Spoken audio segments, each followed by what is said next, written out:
Hello everyone, welcome back. Today we will discuss about international trade, जिसमें हम discuss करने वाले हैं IMF, WTO and world bank. IMF in the sense international monetary fund, WTO मतलब world trade organisation and WP मतलब कि world bank. इन तीनों के पीछे हम इनको इस्टेब्लिश करने के पीछे की क्या हिस्ट्री है, इनको इस्टेब्लिश करने का क्या मेन मोटिव है, कब कब ये इस्टेब्लिश हुए, इनकी मेंबर कंट्रीज क्या है, इंडिया का इनसे क्या रिलेशन है, इनका क्या कंसर्न है, इकोनॉमिक वे में ये कितना इंपॉर्टेंस रखता है। इन तीनों जो ऑर्गेनाइजेशंस को हम डिटेल में जो है वो डिस्कस करने वाले हैं। इनका बोर्ड ऑफ डायरेक्टर्स कैसे हम लोग डिसाइड करते हैं, इनका एग्जीक्यूटिव्स कितने मेंबर्स होते हैं, कितनी इसकी कॉन्फ्रेंसेज होती हैं, सब चीज़ें हम डिस्कस करने वाले हैं। तो वीडियो के लास्ट तक आप लोग बने रहिए। So let's get started without any wasting of time. अगर हिस्ट्री की बात करें तो वो पहले क्या हुआ था, 1939 से 1945 तक हम सभी को पता है वर्ल्ड वॉर 2 हुआ था। तो वर्ल्ड वॉर 2 में इतना सारा नुकसान हो गया था, जो कि कंट्रीज थी जो वर्ल्ड में जो है इसको इस्टेब्लिश करने के लिए लोगों के पास पैसा नहीं था, लोगों के पास फंड नहीं था, क्योंकि बहुत सारा जो है हार्मफुल हो गया था, सब चीज़ें बिखर गई थी। सब जो वर्ल्ड है, जो ग्लोबलाइजेशन ग्लोबल है, वो पूरा इकोनॉमिक वे से सारा पॉलिटिक्स, इकोनॉमिक्स, कल्चरल, जो रिलीजियस, जो सब कुछ था वो सब बर्बाद हो गया था। लेकिन इस कंडीशंस को वापस सही करने के लिए दो ऑर्गेनाइजेशंस थे, उन दो ऑर्गेनाइजेशन को एस्टैब्लिश किया गया था। वो दो ऑर्गेनाइजेशन कौन थे? पहले तो 3 किए थे, जिसमें हम लोग बात करेंगे इंटरनेशनल। एक कॉन्फ्रेंस हुई थी 1940 में, the Britain Woods conference. Britain would एक यूएसए में जो ही एक जगह प्लेस का नाम है, तो इसलिए उसको वहाँ पर ये कॉन्फ्रेंस हुई थी, तो इसको बोला जाता है ब्रिटन वुड कॉन्फ्रेंस। ये मोस्ट इंपॉर्टेंट है, आपसे पूछा जा सकता है कि ब्रिटन वुड कॉन्फ्रेंस क्या है। Officially known as United Nation Monetary and Financial Conference, जिसको ऑफिशियली क्या बोला जाता है, United Nation Monetary and Financial Conference was gathering the delegating the 44 nation. ये किसके मतलब किसके 44 नेशन जो गैदर हुए थे, जो फाइनेंशियल कंडीशंस जो खराब हो गई थी, जो इकोनॉमिक कंडीशंस जो खराब हो गई थी वर्ल्ड वॉर 2 की वजह से, तो 44 नेशन जो है यूनाइटेड नेशन में एकत्रित हुए और उनको 1 जुलाई 22 को 1944 में ब्रिटन वुड्स, जो ब्रिटन वुड एक जगह है, वहाँ पर कॉन्फ्रेंस जो है वहाँ पर इन लोगों ने कंडक्ट की थी, जिसको बोला जाता है ब्रिटन वुड कॉन्फ्रेंस, जो कि न्यू हैम्पशायर यूएसए में है, to agree upon the series of new rules and international financial monetary order after the conclusion of World War second. तो इस ब्रिटन वुड कॉन्फ्रेंस के कंक्लूजन में क्या निकल के आया है कि दो जो है ऑर्गेनाइजेशन है वो इस्टेब्लिश करना है। The two major complies the conference were creation of international bank of reconstruction and development, जो कि नाम में ही डिफाइन कर रहा है, इंटरनेशनल एक ऐसा बैंक जो रिकंस्ट्रक्शन एंड डेवलपमेंट को मोटिव कर रहा है, जिसको आईबीआरडी बोला जाता था। लेकिन founded in 1944 the international bank, जिसको अब क्या बोला जाता है, वर्ल्ड बैंक बोला जाता है। इसको आगे जाके हम डिटेल में जो है वो डिस्कस करने वाले हैं। दूसरा जो ऑर्गेनाइजेशन जो है इस्टेब्लिश हुआ था, इंटरनेशनल मॉनेटरी फंड, इसको भी हम जस्ट जो नेक्स्ट स्लाइड में है इसको डिफाइन करने वाले हैं। तीसरा एक और ऑर्गेनाइजेशन है इस्टेब्लिश हुआ था, आईटीओ, इंटरनेशनल ट्रेड ऑर्गेनाइजेशन, जो कि आगे चलकर इसका उसका कोई रिजल्ट नहीं बैठा था, तो इसको वापस वाइंड अप करना पड़ा। तो इन दो को पहले हम डिस्कस करेंगे, international bank of reconstruction and development, जिसको वर्ल्ड बैंक भी बोला जाता है, और इंटरनेशनल मॉनेटरी फंड, जिसको आईएमएफ बोला जाता है। फिर हम बात करेंगे डब्ल्यूटीओ को, वर्ल्ड ट्रेड ऑर्गेनाइजेशन को। तो सबसे पहले हम डिस्कस करते हैं international monetary fund. International monetary fund ये कोई एक लोन प्रोवाइड, ये फंड, ये जो इंस्टीट्यूट है, ये ऑर्गेनाइजेशन है, ये कंपनीज को या कंट्रीज को जो है लोन प्रोवाइड नहीं करता, बस हेल्प करता है। अगर किसी की फाइनेंशियल कंडीशंस अच्छी नहीं हो, या फिर किसी कंट्री का कोई जो है एक्सपोर्ट इंपोर्ट सही नहीं चल रहा है, जिसका बीओपी डेफिसिट में चल रहा है, तो इस बीओपी को सही करने के लिए जो भी फंड जो है वो दी जाती है, एक्सचेंज रेट को स्टेबल करने के लिए जो फंड दिया जाता है, इस मॉनेटरी फंड के इसके द्वारा जाता है, international monetary Fund. The formation of IMF was initiated in 1944 at the Bretton Woods Conference. IMF come into the operation 27th December 1945. अब क्वेश्चन पूछ सकते हैं कि IMF है इनिशिएट कब हुआ था? ये 1944 को एक ब्रिटन वुड की कॉन्फ्रेंस हुई थी 2 जुलाई 1944 को।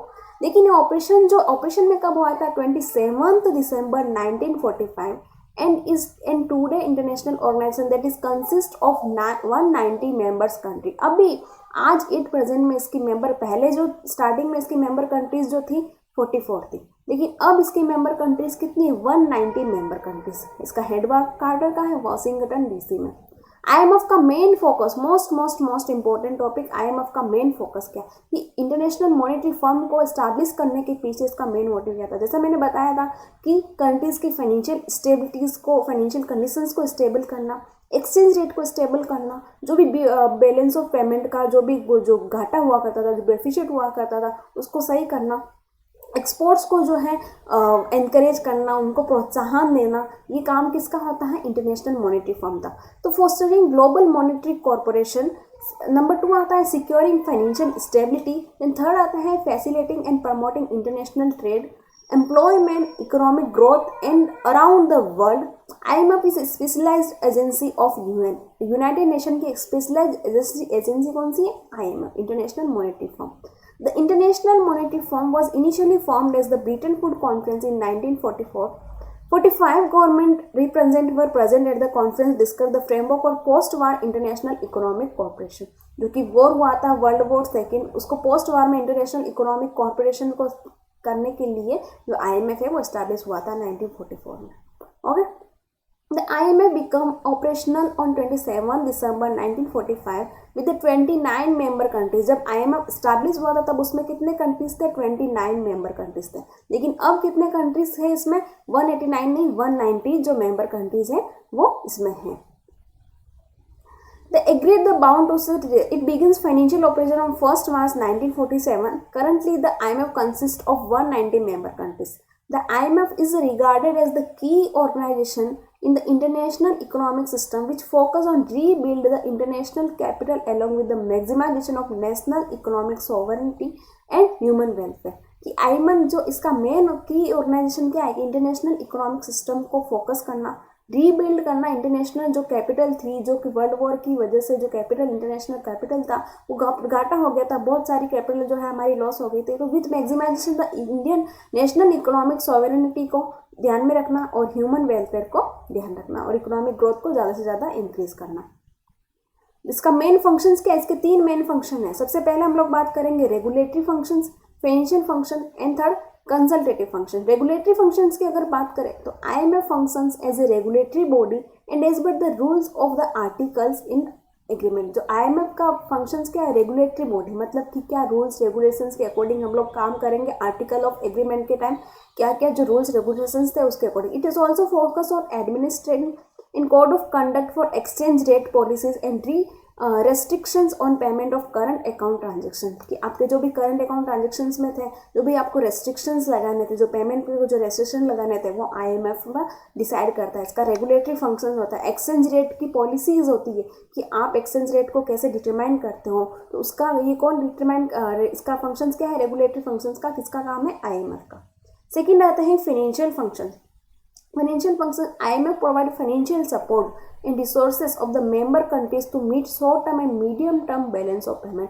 अगर किसी भी कंट्री का, जो भी मेंबर कंट्री है IMF की, अगर वो short term and medium term उसका BOP घाटा चल रहा है, जिसके एक्सपोर्ट्स बिल्कुल ही कम हो गए, और ज़्यादा से ज़्यादा उसने इंपोर्ट कर रखा है, जिससे कि उसका क्या हो गया, BOP डेफिसिट हो गया, तो BOP डिसइक्विलिब्रियम हो गया, तो उसको सपोर्ट करने के लिए, उसकी फाइनेंशियल सपोर्ट करने के लिए, रिसोर्सेज के लिए जो IMF क्या करता है, फाइनेंशियल सपोर्ट प्रोवाइड करता है। Number third consultative function. Consultative मतलब कि कंसल्ट करना, एडवाइस देना। IMF is a centre of international cooperation of the member countries. It is also act as source of council and technical assistance. एक technical assistance के रूप में जो member countries को है काउंसिल करता है, एडवाइस देता है। कौन देता है, international monetary fund. I hope आपको the functions of international monetary fund समझ में आ गया। नेक्स्ट हम बात करेंगे ऑब्जेक्टिव ऑफ IMF। अब IMF इंटरनेशनल मॉनेटरी फंड को एस्टैब्लिश करने के पीछे क्या मेन ऑब्जेक्टिव था, इस इंस्टीट्यूट का मेन ऑब्जेक्टिव क्या है, क्या करता है ये काम, to improve the and promote the global monetary corporation of the world. ये किसको इम्प्रूव करता है, प्रमोट करता है, ग्लोबल मॉनेटरी कॉर्पोरेशन, मतलब कि आपके जो मॉनेटरी कॉर्पोरेशन जो वर्ल्ड वॉर की वजह से डाउन हो गए थे उसको प्रमोट करने के, उसको इम्प्रूव करने का काम कौन करता है, IMF। तो secure the financial stability. Financial stability मतलब कि आपकी जो एक्सचेंज रेट है, एक्सचेंज रेट को डिटरमाइन करने के लिए, उसको मिनिमाइज करने के लिए जो काम किया जाता है वो किसके द्वारा किया जाता है, वो इंटरनेशनल मॉनेटरी फंड का। To facilitate the balanced international trade. अब बैलेंस इंटरनेशनल ट्रेड कि आपके एक्सपोर्ट एंड इम्पोर्ट जो इक्वल रहे, आपके एक्सपोर्ट जो है वो ज़्यादा से ज़्यादा हो, ताकि कंट्रीज़ में फाइनेंशियल रिजर्व आए, कंट्रीज़ की ग्रोथ हो, कंट्रीज़ की जो एक्सचेंज रेट है वो सही तरीके से चलती रहे। तो किसको फैसिलिटेट करता है? Balanced international trade. ऐसा नहीं कि आपकी जो कंट्रीज़ है वहाँ पर बहुत सारे आप लोगों ने क्या कर दी, इम्पोर्ट चढ़ा के कर दिए, जिससे कि आपकी लोन की लाइबिलिटीज़ है वो इंक्रीज़ हो गई। तो लोन की लाइबिलिटीज़ कम करने के लिए IMF क्या करता है? बैलेंस इंटरनेशनल ट्रेड को प्रमोट करता है, फैसिलिटेट करता है कि आप एक्सपोर्ट को इंक्रीज कीजिए। तो promote the high employment through, high employment किसके थ्रू प्रमोट करता है? Economic assistance and sustainable economic growth to reduce the poverty around the world. इसका काम क्या होता है कि अराउंड द वर्ल्ड में जो भी पॉवर्टी हुई है उसको कम करना। अब बोर्ड ऑफ गवर्नेंस की अगर मैं बात करूं IMF का, तो इट कंसिस्ट वन गवर्नर। इसके अंदर क्या है? एक गवर्नर होता है and one alternative governor for each member country. एक तो गवर्नर होता ही होता है हर कंट्री से, प्लस एक अल्टरनेटिव गवर्नर भी होता है ईच कंट्री से। मतलब कि 190 कंट्रीज है, उसमें 190 कंट्रीज में से एक गवर्नर होता है और एक गवर्नर का एक अल्टरनेटिव गवर्नर होता है। Each member countries appoint is two governors हो गए। इट इज रेस्पॉन्सिबल फॉर, ये किसके लिए रेस्पॉन्सिबल होंगे? Electing and appoint. अब बोर्ड ऑफ गवर्नर्स का क्या काम होता है? गवर्नर्स क्या होता है? कंट्रीज के गवर्नर्स का किसके लिए रेस्पॉन्सिबल होंगे? IMF की।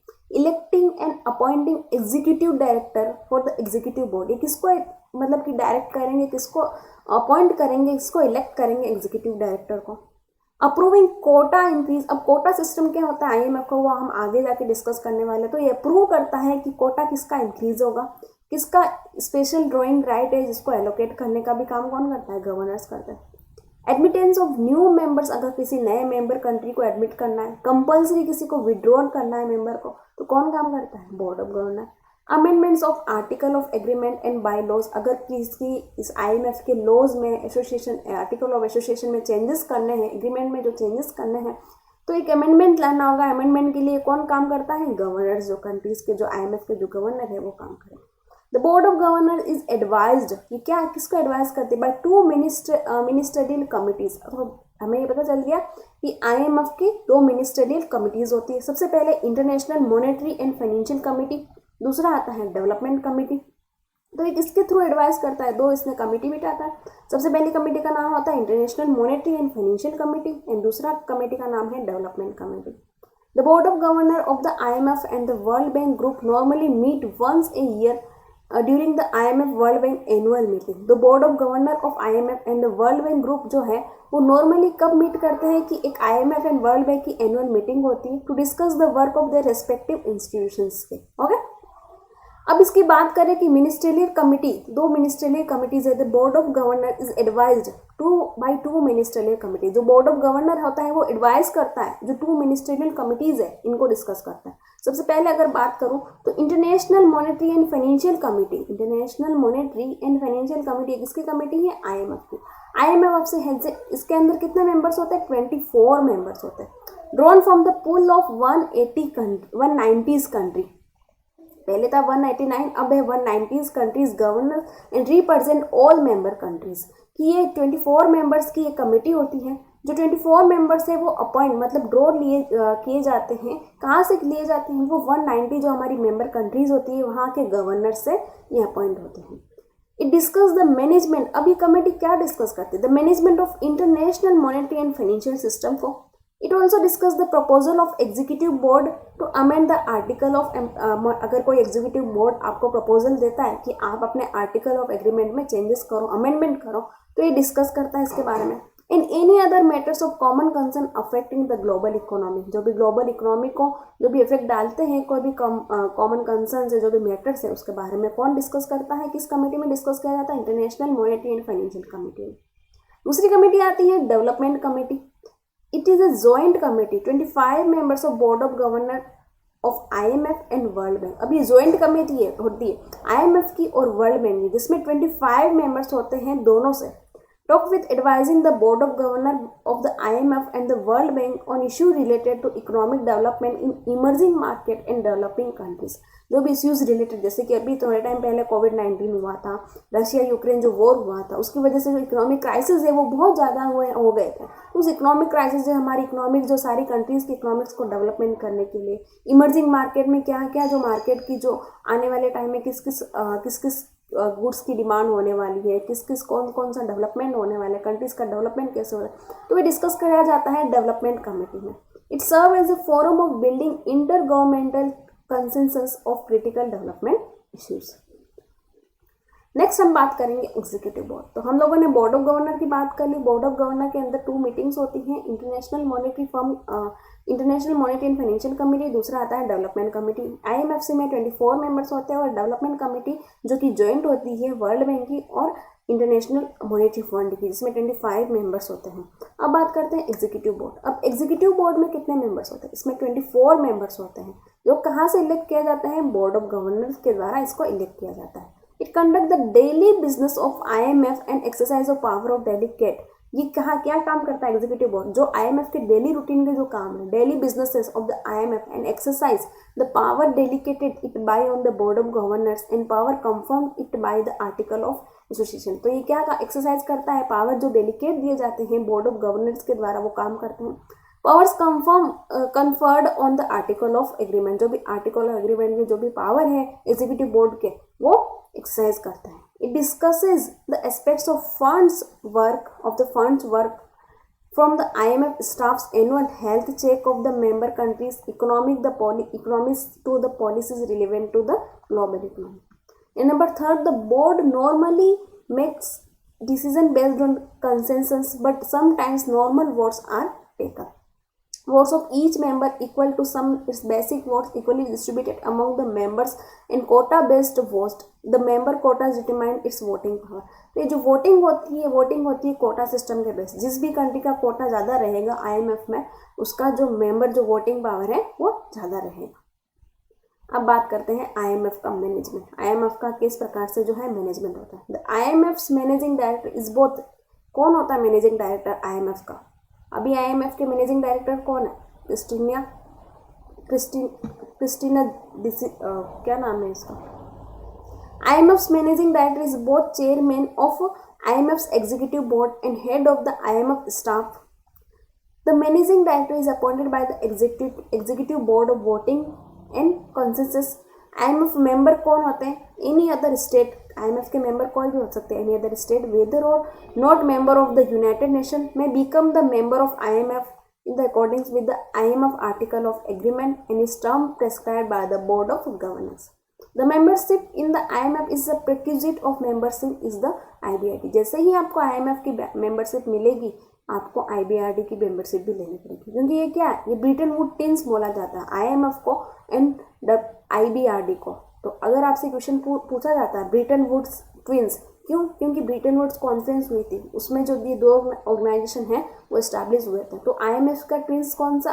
ब्रिटन वुड ट्विंस क्या है? IMF and IBRD।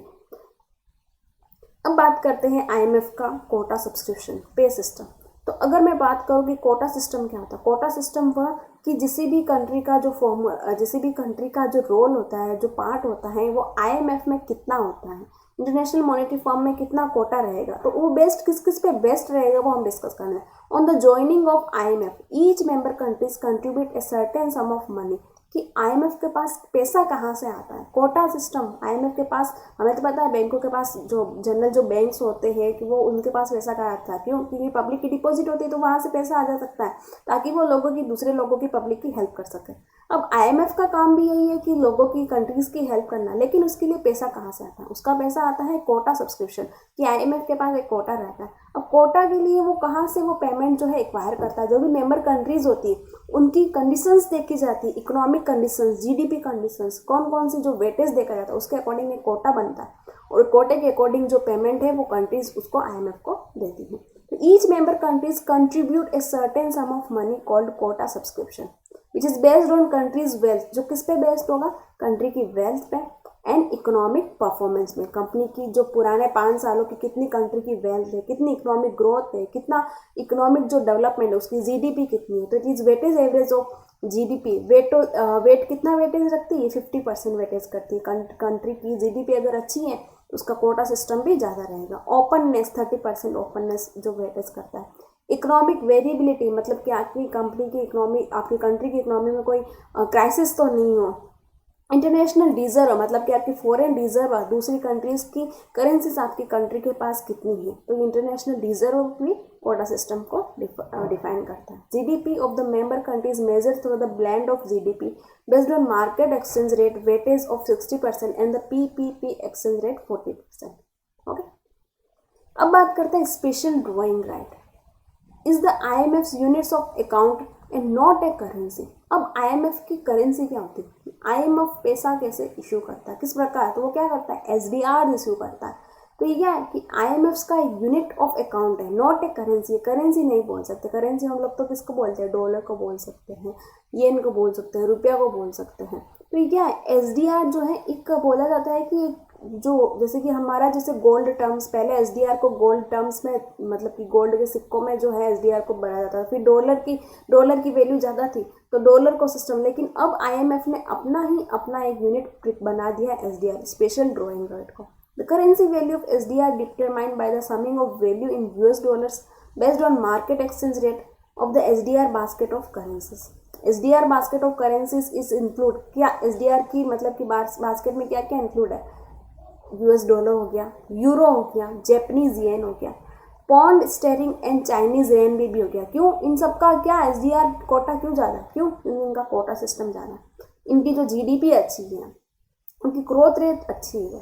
The SDR currency value is calculated daily except on IMF holidays and when ever the IMF is closed for business and the valuation of basket is reviewed and adjusted every 5 years. जो every 5 years का, जो पीछे का 5 years का हम लोग देखते हैं कि कितना उसका GDP वगैरह कितनी ग्रोथ रेट है, उसके अकॉर्डिंग SDR जो है वो डिस्ट्रीब्यूट किया जाता है। Quotas are determined या expressed in the SDRs. SDRs represent a claim to currency held by IMF member countries for which they may be exchanged. अब अगर बात करूँ मेंबर्स वोटिंग पावर, मेंबर्स के पास वोटिंग पावर कहाँ से आता है और किस प्रकार से आता है, it is related to directly to their quotas, जिसका कोटा ज़्यादा रहेगा उसका वोटिंग पावर ज़्यादा रहेगा। The amount of money they contribute to the institution. IMF allows each member countries to choose its own method of determining the exchange value of money. The only requirement are the member no longer based on the value of currency on gold, which have proved the too inflexible, and inform the members about the precisely how it determine the currency's value. अब अगर मैं बात करूँ IMF and India, क्या role होता है India में IMF का रोल, हालांकि बहुत क्लोज रिलेशन है IMF का और इंडिया में। क्यों, क्योंकि बार बार इंडिया को बहुत ऐसे टाइम्स हुए थे जहां पर इंडिया ने IMF से जो है फाइनेंशियल हेल्प ली। International regulations by IMF in the field of money has certainly contributed towards expansion of international trade.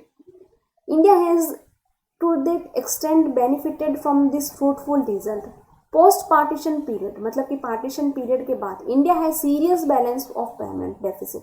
India के पास BOP जो डेफिसिट क्राइसिस हो गया था, particularly with the dollar and other hard currencies countries. It was the IMF that came to the rescue. और फिर क्या हुआ, BOP डेफिसिट को रेस्क्यू करने के लिए किसका यूज लिया था, IMF का। The fund granted India loans to meet financial difficulties arising after the Indo-Pak जो कॉन्फ्लिक्ट हुआ था 1965 में, तब भी इंडिया ने जो फंड लिया था IMF ने 1971 में। From the inception of IMF up to March 31st, 1971, India purchased foreign currencies of the value of 817.5 crore from the IMF and the same have been fully repaid। अब उसको ऐसे नहीं कि आपने बस लोन ले लिया, आपको रीपे भी करना पड़ेगा IMF को एक पर्टिकुलर टाइम पीरियड के बाद। Since 1970s, the assistance that India as the other member countries of the IMF can obtain from its been increased through the setting of the special drawing rights SDR creating in 1969 में। India का सबसे पहला SDR कब create हुआ था, 1969 में। Okay, India had to borrow from the fund in the wake to steep rise in the prices of imports, food, fuel, fertilizer. India ने कब बोरो किया था, जब उसको जरूरत पड़ी कि इंपोर्ट्स ज़्यादा हो गए, फूड, फ्यूल एंड फर्टिलाइजर्स की रिक्वायरमेंट हो। इन 1989 India was given a massive loan about the 5,000 crore to overcome foreign exchange crisis resulting from persistent deficit balance of payment on current account. तो इंडिया ने क्या किया, massive loan दिया था 5000 करोड़ का 1981 में। India has availed the services of specialist of the IMF and purpose of assessing state of Indian economy. In the way, India had benefit to independent scrutiny and advice. The balance of payment position of India having gone utterly out of gear on account of the price escalation of since October 1973. The IMF has started making available oil facilities of setting up of special fund for the purpose. Early 1990s जो LPG जो policy आई थी, तो उस time पे भी हमारे BOP crisis जो थे वो बहुत ज़्यादा हो गए थे। तो इसको क्राइसिस को रेस्क्यू करने के लिए हमने किसका यूज़ लिया था, आईएमएफ का यूज़ लिया था। The 1990s when foreign exchange reserve बहुत कम हो गए थे, मतलब पैसा नहीं था अगले की अपन एक वीक नेक्स्ट वीक तो कंट्री की इकोनॉमिक कंडीशंस को चलाने के लिए इंडिया के पास पैसा नहीं बचा था।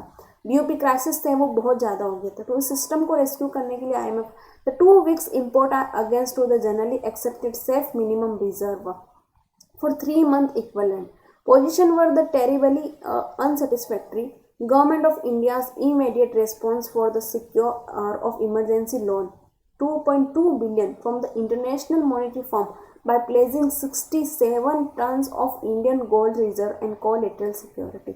इंडिया ने 1990s में बीओपी क्राइसिस को फॉरेन एक्सचेंज रिजर्व को मेंटेन करने के लिए वापस इकोनॉमी को सही कंडीशन में लाने के लिए एलपीजी का जो है लाया गया था। तो एलपीजी को लाने के लिए इंडिया ने 2.2 बिलियन जो है डॉलर का जो लोन लिया था आईएमएफ से, जो कैसे लिया था, जो प्लेस किया था 67 tons of India's gold reserve as collateral security के through.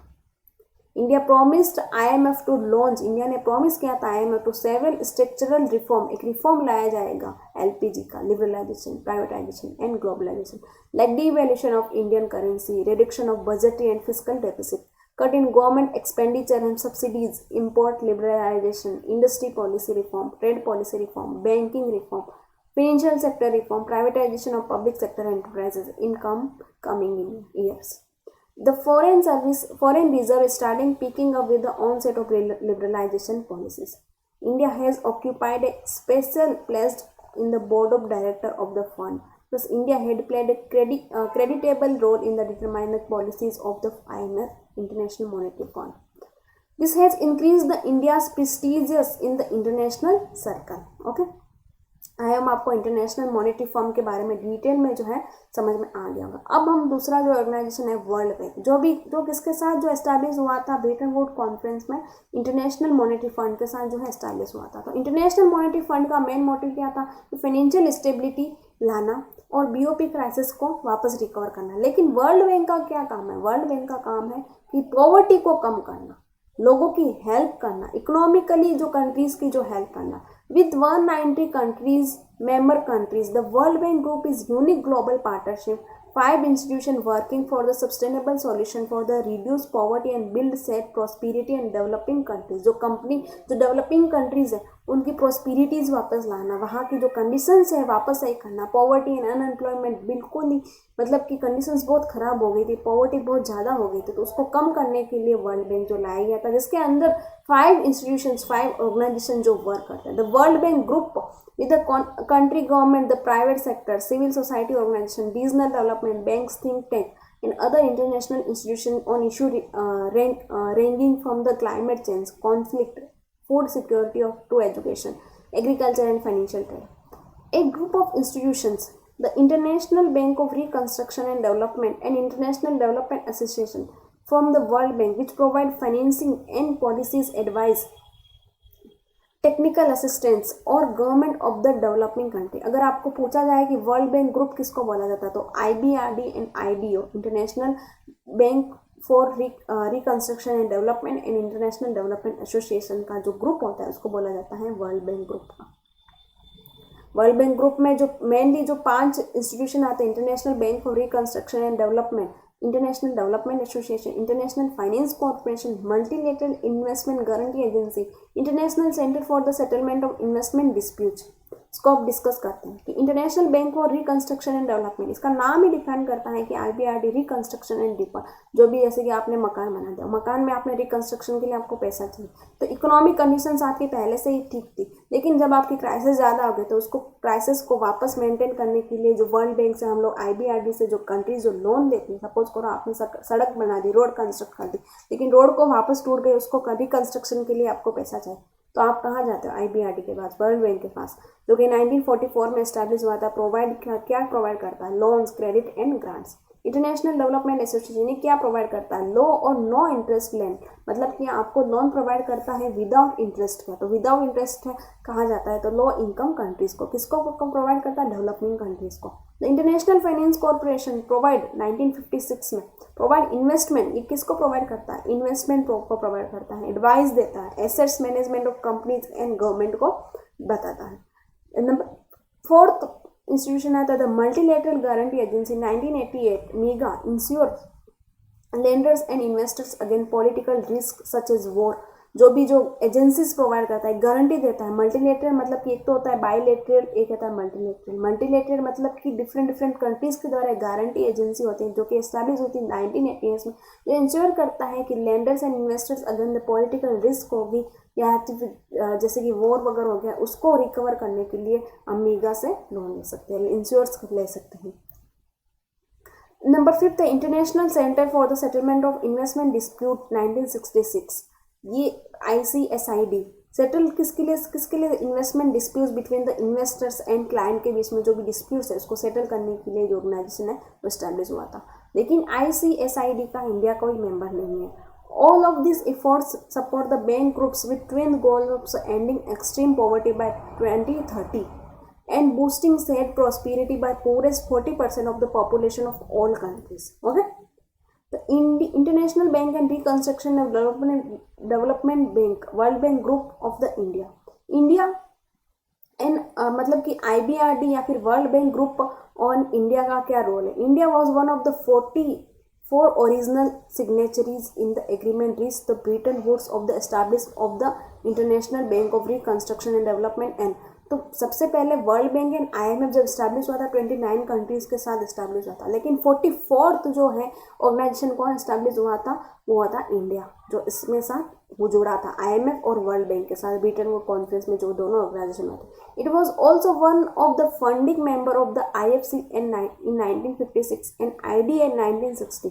India letter become the member of, किसका बनना था? मीगा का मेंबर 1994 में।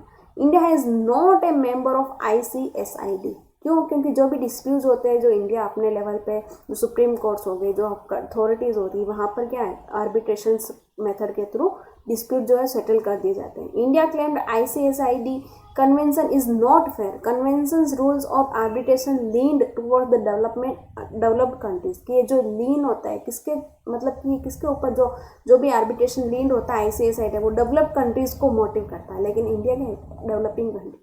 In ICSID, the chairman of the center of chairman of the World Bank. The chairman appoints the arbitrator. If the arbitrator award is not satisfactory, then the aggrieved party would appeal to a panel, which will be also constituted by the ICSID. There is no scope of review of the award by Indian court, even if the award is against public interest.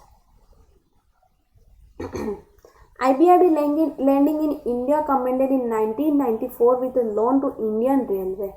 The first investment by the IFC in India took place in 1959 में IFC से जो है loan लिया था, took place. IDA से कब लिया था? In 1969 ए हाईवे कंस्ट्रक्शन जो कोई प्रोजेक्ट था उसके लिए इंटरनेशनल डेवलपमेंट अथॉरिटी से लिया था. During 1950 the IBRD was India's sole sources of World Bank borrowings. By the end of the decade, India's mounting debt problem became an important factor of launching of the IDA. The soft loan affiliation of World Bank Group. By the end of 1960, the United States, until then India's largest source of external sources, sharply cut the bilateral aid program. Since then, the World Bank emerged as the most important source of official long-term finance. During the 1960s and 1970s, the IDA accounted for nearly 3/4 of all the World Bank to India, and in turn India was by far the largest recipient of IDA funds, accounting for more than 2/5 of all lending. India is the largest IBRD client of the World Bank. Between 2015 and 2018, the World Bank lent around 10.2 billion to India. कि India जो है IBRD का largest जो client है, जो कि land किया था वर्ल्ड बैंक ने 2015 टू 2018 के बीच में कितना किया था, 10.2 बिलियन डॉलर तक का। The world bank group has approved 25 to 30 billion committed plan for India the period of 29 and 20 के बीच में। कितना दिया था लोन, 25 to 30 बिलियन डॉलर तक। तो ये हम लोगों ने वर्ल्ड बैंक एंड IMF की बात करी। अब हमारा तीसरा ऑर्गेनाइजेशन हम लोग बात करने वाले हैं वर्ल्ड ट्रेड ऑर्गेनाइजेशन, WTO, जिसको शॉर्ट रूप में बोला जाता है world.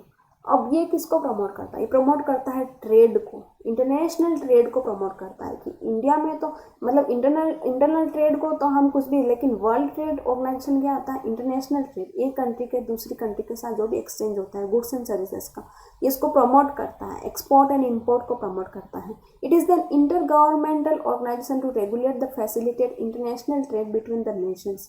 The WTO is world largest international economic organization with the 164 members। इसके कितनी मेंबर कंट्रीज है, 164 member state represent over 96% of global trade and global GDP। It officially recommend operation of 1 जनवरी। अब ये कब जो कमेंडेड हुआ था, 1 जनवरी 1995 को। परसुएंट द 1944 एक मराकेश एग्रीमेंट हुआ था, तो 1944 में, तो उसमें वर्ल्ड ट्रेड ऑर्गेनाइजेशन क्या हुआ था, एस्टैब्लिश हुआ था। टू रिप्लेसिंग, किसको रिप्लेस करके, general agreement and tariff and trade, जो कि एस्टैब्लिश हुआ था 1948 में। इसका हेडक्वार्टर कहाँ है, WTO का जिनेवा, स्विट्जरलैंड में। द WTO फैसिलिटेट, अब क्या फैसिलिटेट करता है, trades in goods, services, intellectual property among the participating countries by providing a framework of negotiating trade agreement which usually aim to reduce or eliminate tariffs, quotas and other restrictions. The WTO also administers independent disputes, resolving the enforcing participants' adherence to trade agreement as resolving trade related disputes। जो भी trade related disputes हैं, उन disputes को जो resolve करता है, कौन resolve करता है, WTO। The organization prohibit discrimination, किसके प्रोहिबिट करता है, discrimination between trading partners, but provide exception of environmental protection, national securities and other important goals. WTO का रोल क्या क्या है वो डिस्कस करते हैं। To operate the global system of trade rules, जो भी इंटरनेशनल ट्रेड के जो भी रूल्स रेगुलेशंस हैं उनको ऑपरेट करना।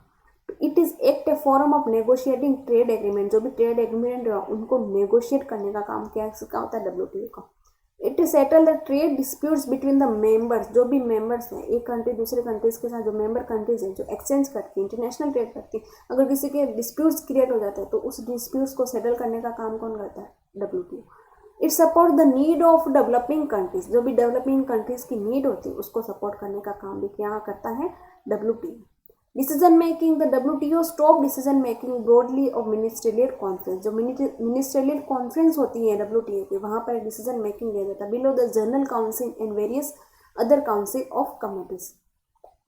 सबसे पहले हम बात करेंगे ministerial committees conferences. Ministerial conference usually take place every 2 years, ये 2 सालों में एक बार होती है usually ministerial conference. And general council क्या होती है, general council is the top day to day decision making body होती है, वो जनरल काउंसिल के द्वारा की जाती है। It means the number of times in a year in Geneva, ये मोस्टली कहाँ पर हुई थी, जेनेवा में हो चुकी है general councils.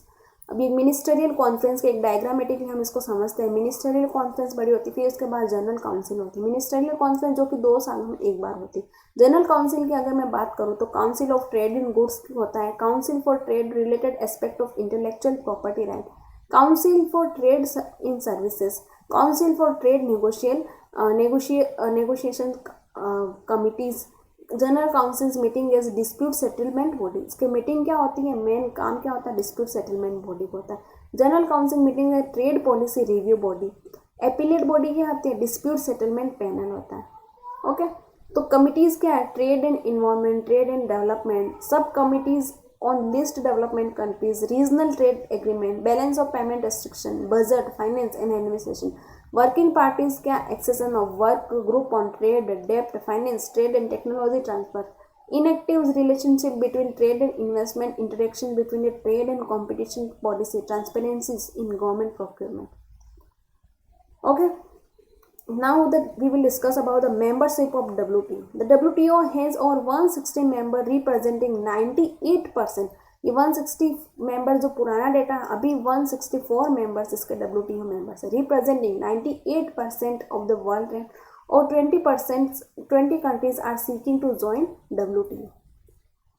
The join of WTO, a government has to bring the economic and trade policy in the line with the WTO rules and negotiate in the terms of entry with the WTO membership. अगर कोई member countries WTO की member बन जाती है join करने के बाद, तो bring economic and trade policies जो लाई जाती है WTO के रूल्स के according and negotiate in terms of entry with the WTO membership. The WTO agreement are lengthy and complex. Agreement जो है बहुत लेंथी होते हैं, बहुत कॉम्प्लेक्स होते हैं, because they are legal text covering the wide range of activities. The deals with, अब किसके साथ ये डील्स करते हैं WTO? Agriculture, textile, clothing, banking, telecommunication, government purchases, industrial standards and product safety, food sanitation regulation, intellectual property and much more. But a number of simple fundamental principles run throughout all these documents. These principles are the foundation of multilateral trading system. Trade with the discriminations, the membership होती है. अब इसमें एक word आता है most favoured nation. Most favoured nation क्या होता है? इसको मैं सिंपल लैंग्वेज में अगर मैं डिफाइन करूँ कि अगर मैं कंट्री, अगर मैं किसी USA के साथ अगर मैं ट्रेड करती हूँ तो मेरा USA के साथ रिलेशंस अच्छा है, तो मैं क्या करूँगी, वहाँ की जो एक्साइज, जो टैक्स ड्यूटीज़ हैं जो मैं कम कर दूँगी, तो मेरे को ऊपर एक बाउंडेशन रहेगी कि आप ओनली USA के साथ नहीं कर सकते ऐसा. जो एक्सपोर्ट जो रिलेटेड जो भी ड्यूटीज़ है, जो एक्साइज ड्यूटीज़ है, उसको आप ओनली USA से कम नहीं कर सकते, आपको सभी मेंबर कंट्रीज़ के साथ कम करनी होगी. तो मोस्ट फेवर्ड नेशन है, इसको डिफाइन करता है. The treating other people equally, जो अदर मेंबर कंट्रीज है उनको इक्वली जो है आपको ट्रीट करना पड़ेगा under the WTO agreement. Countries can not normally discriminated, ये डिस्क्रिमिनेट नहीं कर सकती बिटवीन देयर ट्रेडिंग पार्टनर्स. आप ये नहीं कह सकते USA मेरा ट्रेडिंग पार्टनर्स है तो मैं उनको कुछ बेनिफिट्स दूँ. आप इसको डिस्क्रिमिनेट नहीं करते. आपको जो ग्रांट दो, आप एक कंट्री को दे रहे हो, एक मेंबर कंट्री को दे रहे हो, तो आपको वो सभी मेंबर कंट्री को ग्रांट देना पड़ेगा. Grant someone a special favor such as lower custom duties rate for one of their products and you have to do some of all other WTO members. The principle is known as most favored nation treatment. It is so important that is the first article general agreement at tariff and trade which governs trade in goods. Most favored nation is also a priority of global agreement and trade in services. article number 2 में define कर रखा है. In आर्टिक agreement of trade related aspect of intellectual property right, जिसको TRIPS बोला जाता है, जो आर्टिकल 4 में डिस्क्राइब करता है. Although the each agreement principal handle slightly differently. Together there are 3 agreement cover in the main areas of trade related handle by WTO. अब अगर बात करें चैलेंजेस फेस्ड बाय WTO, अब WTO के क्या क्या चैलेंजेस है? The dispute resolution arm of WTO has been rendered dysfunctional as the US has blocked the process of nomination of member on the appellate body. The appellate body hears appeal on the issue of law, legal interpretation arising from the finding of WTO panel constitute resolve trade disputes among its members. Without a functional appellate body, no effective legal mechanism is available for WTO members to enforce their rights and obligations. The second challenge is the failure of negotiating arms to deliver substantial result. WTO member had launched a Doha round of multilateral trade negotiation in 2019, almost 2 decades down the road. The outcome of negotiation is extremely thin. The compound the whose a Nairobi Ministerial Conference on the WTO जो कि held हुई थी 2015 में, developed countries walked the Doha round negotiables tables. तो आज हम लोगों ने डिस्कस किया था, वीडियो बहुत लंबा हो गया जिसमें हम लोगों ने तीनों ऑर्गेनाइजेशन को जो डिटेल में डिस्कस किया था। सबसे पहले हम लोगों ने आईएमएफ को डिस्कस किया, उसका कोटा सिस्टम, आईएमएफ के बोर्ड ऑफ डायरेक्टर्स, आईएमएफ के पूरा रूल्स रेगुलेशन, फिर वर्ल्ड बैंक के बारे में डिस्कस किया, वर्ल्ड बैंक के अंदर 5 जो ऑर्गेनाइजेशन है उसको डिस्कस किया, फिर WTO का role, decision making, ministerial conference, general conference, membership कैसे होती है, मोस्ट फेवर्ड नेशंस क्या होते हैं, चैलेंजेस फेस बाय WTO, सब के बारे में हम लोग। आई होप आपको वीडियो पसंद आएगा। Thank you.